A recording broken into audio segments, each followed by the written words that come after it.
Hey guys, I'm Voylin, and in today's video I'll be talking about different streaming services to learn languages with.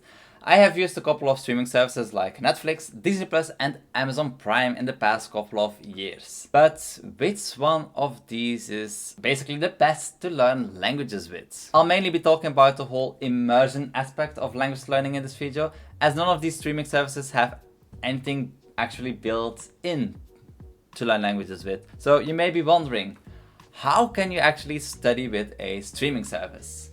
Basically, like I said before, immersion. Basically, you can watch movies which you have seen before whilst having put the language in Japanese instead of English or your native tongue.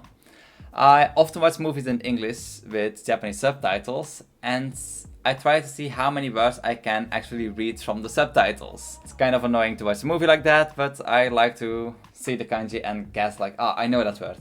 That word probably means this. So it kind of gives me a little bit of reading practice whilst watching the movie, and afterwards I would watch the same movie again in a couple of days later, a couple of weeks later, but without subtitles and fully in Japanese. I personally think this is great for sentence mining and immersion in my opinion. And yeah, you may think that it could be wasting time to watch the same movie again, or to watch the same series again. But I kind of think that watching movies in the language that you're trying to learn is not necessarily wasting your time. It's more like giving your head a little bit of a break from studying actively and try to study a little bit more passively. Just sitting back and relax whilst discovering how much you can actually understand of the language that you're trying to learn, by example, Japanese. It's also kind of a nice way to see how much you improved. Like, if you can understand half of the movie or 6%, maybe you understand almost everything except for a couple of words.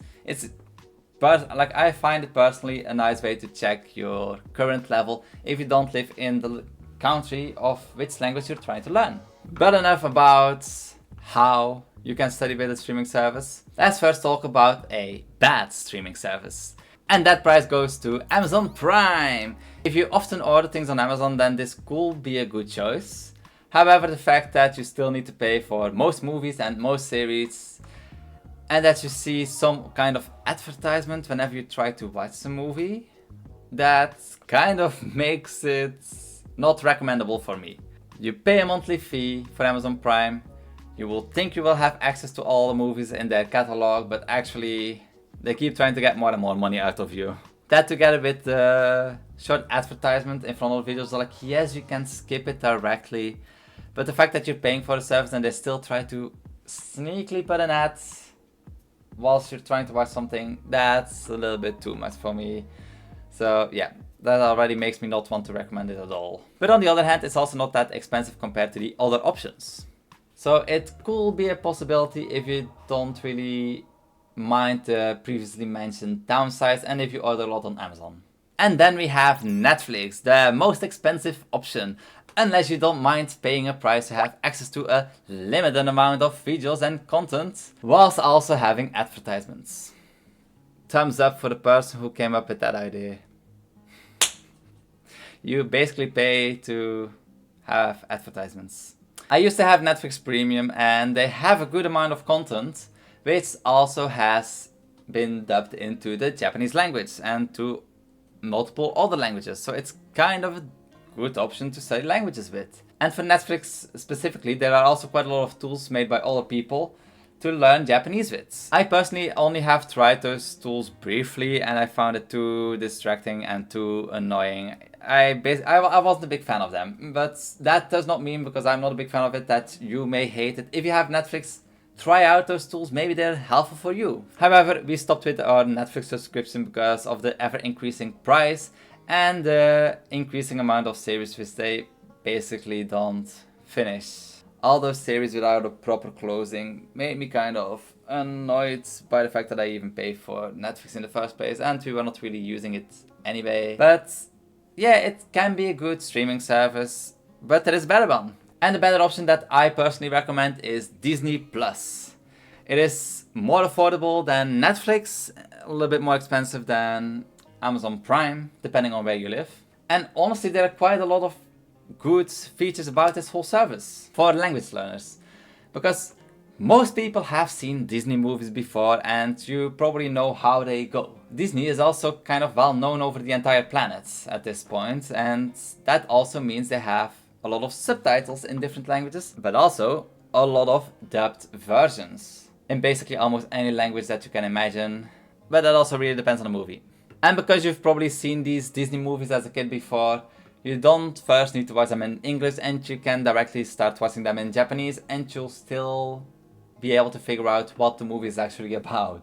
By the way, I'm not sponsored by Disney Plus, it's just my personal opinion. They have a very wide selection of different type of content, and it's basically growing every month. And it has been one of my most favorite services to actually practice my Japanese with, together with my kids, for example. I really prefer using Disney Plus compared to watching videos, like YouTube videos in Japanese, or especially to watch Japanese television. So basically the streaming service that I would recommend is Disney Plus. They have a lot of content, you've probably seen the movies before, so you can watch them in Japanese and directly know what they're about. Again, I'm not sponsored by Disney Plus, they probably don't even know that I exist, even though I give them money every month, well every year, I do the yearly plan. Amazon Prime, it's just too limiting the amount of content that you can watch, and they don't always have the languages available, like Japanese dubbed versions. Netflix kind of same problem, and Netflix is just too expensive, especially because they keep pumping up the price, and I'm not gonna pay a price to watch advertisements. And plus I kind of like Disney movies, so yeah. The best piece of advice that I can give, and that really counts for any streaming service, is to never watch a Japanese movie with English subtitles, or by that fact, like any language that you're trying to learn with English subtitles. Because dubs and subtitles are never a 100% correct translation, as grammar, vocab, jokes, they just don't always translate to different languages, especially when trying to learn Japanese and English. Like, you probably know those two cannot be translated 100% perfectly. And which do you personally think is better for practicing Japanese with? Do you have a favorite, or do you think they're all useful or useless for studying languages with? Let me know in the comments below, and I'll see you in the next one. Good luck studying Japanese, and enjoy watching movies in the meantime. Bye bye.